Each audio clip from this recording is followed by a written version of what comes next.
വേഗം വരുന്ന നമ്മളുടെ കർത്താവായ യേശുക്രിസ്തുവിൻ്റെ തന്നെ നാമത്തിൽ എല്ലാവർക്കും സ്നേഹവന്ദനം. പ്രതീക്ഷിച്ചതുപോലെ ഒന്നും നടക്കാതെ വന്നപ്പോൾ ഒരിക്കൽ ഉപേക്ഷിച്ച വല വീണ്ടും എടുത്ത് പഴയ വേലയിലേക്ക് മടങ്ങിപ്പോയ ശിഷ്യന്മാരെ തിരിച്ചു കൊണ്ടുവന്ന യേശുവിൻ്റെ സ്നേഹപ്രവൃത്തിയാണ് യോഹന്നാൻ 21:15 മുതലുള്ള വാക്യങ്ങൾ. ചില വർഷങ്ങൾക്ക് മുൻപ് വളരെ പ്രതീക്ഷയോടെയാണ് അവർ യേശുവിനെ അനുഗമിച്ചത്. യേശുവിൻ്റെ രാജ്യത്തിൽ ഉന്നതമായ പദവി ലഭിക്കുമെന്ന് അവർ എല്ലാവരും പ്രതീക്ഷിച്ചു. എന്നാൽ യേശു ക്രൂശിക്കപ്പെട്ടു. അവരുടെ പ്രതീക്ഷയെല്ലാം അസ്തമിച്ചു. യേശു ഉയർത്തെഴുന്നേറ്റുവെങ്കിലും എപ്പോൾ വേണമെങ്കിലും പഴയത് തന്നെ സംഭവിക്കാം എന്ന് അവർ ചിന്തിച്ചിരിക്കാം. അതുകൊണ്ടായിരിക്കാം പഴയ വേലയിലേക്ക് മടങ്ങിപ്പോകുവാൻ അവർ തീരുമാനിച്ചത്. പ്രതീക്ഷകൾ തകരുമ്പോൾ ഈ അവസ്ഥ തന്നെ നമ്മിലും ഉണ്ടാവാം. വിശ്വാസഗോളത്തിൽ നിൽക്കുന്ന പലരും പല പ്രതീക്ഷകൾ വെച്ച് പുലർത്തുന്നവരാണ്. സ്ഥാനവും മാനവുമൊക്കെ ലഭിക്കണമെന്ന് പലരുടെയും ആഗ്രഹം. അതിനുവേണ്ടി തുടക്കത്തിൽ വളരെ ശുഷ്കാന്തിയോടെ പ്രവർത്തിക്കും. എന്നാൽ പ്രതീക്ഷിച്ച സ്ഥാനം ലഭിക്കാതെ വരുമ്പോൾ എല്ലാ ബന്ധങ്ങളും ഉപേക്ഷിക്കും. എന്നാൽ കർത്താവ് ആരെ ഉപേക്ഷിക്കുന്നവനല്ല, അന്വേഷിച്ചിരുന്നവനാണ് നമ്മുടെ കർത്താവ്. ഇവിടെ പഴയ വേലയിലേക്ക് മടങ്ങിപ്പോയ ശിഷ്യന്മാരെ കർത്താവ് തേടി ചെല്ലുന്നു. ഉപേക്ഷിച്ചു പോയവരെയും സ്നേഹിക്കുന്ന യേശു. ചുങ്കക്കാരൻ മത്തായി ചുങ്കം പിരിച്ചുകൊണ്ടിരിക്കുന്ന ഇടത്തേക്ക് യേശു കർത്താവ് ചെന്നത്. മത്തായി 9:9. പട്ടണത്തിലേക്കും പാപിനിയായ സ്ത്രീ അന്വേഷിച്ച് നട്ടുച്ചയ്ക്ക് കിണറിനടുത്തേക്ക് ചെല്ലുന്ന കർത്താവ്. യോഹന്നാൻ 4:6 മുതൽ.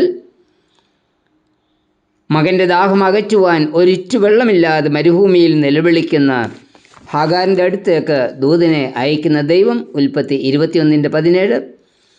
പത്രോസിൻ്റെയും സഹശിഷ്യന്മാരുടെയും വീഴ്ചകൾ ഓർക്കാതെ കടൽക്കരയിലേക്ക് ചെല്ലുക മാത്രമല്ല, വല നിറച്ചു മീനും രാത്രി മുഴുവൻ അധ്വാനിച്ച് ക്ഷീണിച്ചിരുന്ന അവർക്ക് ഭക്ഷണമേശയും ഒരുക്കി സ്നേഹത്തോടെ കാത്തിരിക്കുന്ന യേശു. യോഹന്നാൻ 21:12.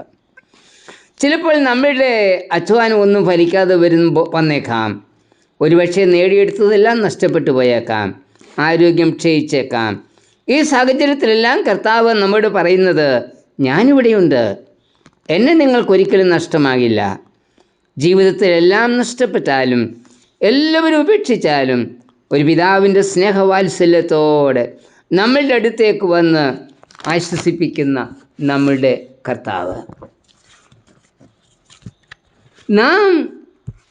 നമുക്ക് നഷ്ടപ്പെട്ടതെല്ലാം തിരിച്ചു നൽകിയതിന് ശേഷം കർത്താവ് ചോദിക്കുന്നൊരു ചോദ്യമുണ്ട്, നീ എന്നെ സ്നേഹിക്കുന്നുവോ? പത്രോസിനോട് ഈ ചോദ്യമാണ് ചോദിച്ചത്. ഈ ചോദ്യം വളരെ ശ്രദ്ധേയമാണ്. നീ ഇവരിൽ അധികമായി എന്നെ സ്നേഹിക്കുന്നുവോ? 21:15. നീ എന്നെ സ്നേഹിക്കുന്നുവോ? 21:16. ഈ രണ്ട് ചോദ്യങ്ങൾക്ക് ഉത്തരമായി പത്രോസ് പറഞ്ഞത്, എനിക്ക് നിന്നോട് പ്രിയമുണ്ട് എന്ന്. ഇംഗ്ലീഷ് പരിഭാഷയിൽ യേശുവിൻ്റെ ചോദ്യത്തിലും പത്രോസിൻ്റെ മറുപടിയിലും സ്നേഹം, പ്രിയം എന്നീ വാക്കുകൾക്ക് ലവ് എന്ന പദമാണ് നൽകിയിരിക്കുന്നത്.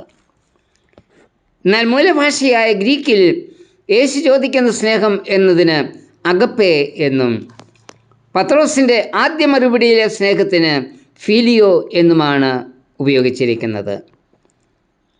അഗപ്പേ എന്നതിൻ്റെ അർത്ഥം ത്യാഗപൂർണമായ സ്നേഹം എന്നും ഫിലിയോ എന്നതിൻ്റെ അർത്ഥം സാധാരണ സഹോദര സ്നേഹം എന്നുമാണ്. കർത്താവിന് നമ്മിൽ നിന്ന് സഹോദര സ്നേഹം അല്ല വേണ്ടത്. അതുകൊണ്ടാണ് കർത്താവ് വീണ്ടും പത്രോസിനോട് ചോദിച്ചത്, പത്രോസേ, ത്യാഗം സഹിച്ചെന്നെ സ്നേഹിക്കുവാൻ നീ തയ്യാറാണോ?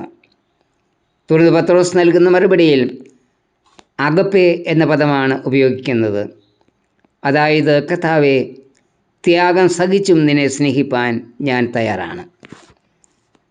പത്രോസിൻ്റെ മറുപടി പ്രകാരമായിരുന്നു, കർത്താവേ, നീ സകലതും അറിയുന്നു, ത്യാഗം സഹിച്ചും നിന്നെ സ്നേഹിപ്പാൻ ഞാൻ ഒരുങ്ങിയിരിക്കുന്നു എന്ന് നിനക്കറിയാം. ഈ മറുപടിയെ തുടർന്ന് കർത്താവ് തൻ്റെ ആടുകളെ മേയ്ക്കുവാനുള്ള ദൗത്യം പത്രോസിന് നൽകുകയാണ് ചെയ്തത്. 21:17. കർത്താവ് തൻ്റെ ആടുകളെ സ്നേഹിച്ചത് ജീവൻ നൽകിയ കർത്താവ് പറഞ്ഞു, ഞാൻ നല്ല ഇടയനാകുന്നു. നല്ല ഇടയൻ ആടുകൾക്ക് വേണ്ടി തൻ്റെ ജീവനെ കൊടുക്കുന്നു. യോഹന്നാൻ 10:11. പത്രോസ് നൽകുന്ന മറുപടിയിലും കർത്താവിന് വേണ്ടി ത്യാഗം സഹിക്കുവാൻ, ജീവൻ നൽകുവാൻ തയ്യാറാണ് എന്ന്. പത്രോസിൻ്റെ മരണവിധിയെക്കുറിച്ച് കുറിച്ചുള്ള ഒരു പ്രവചനമായി ഈ ചോദ്യത്തെ കാണാം. പത്രോസ് കർത്താവിനോടുള്ള ആഴമായ സ്നേഹനിമിത്തം രക്തസാക്ഷിയായി മരിച്ചു എന്ന ചരിത്രം പറയുന്നത്.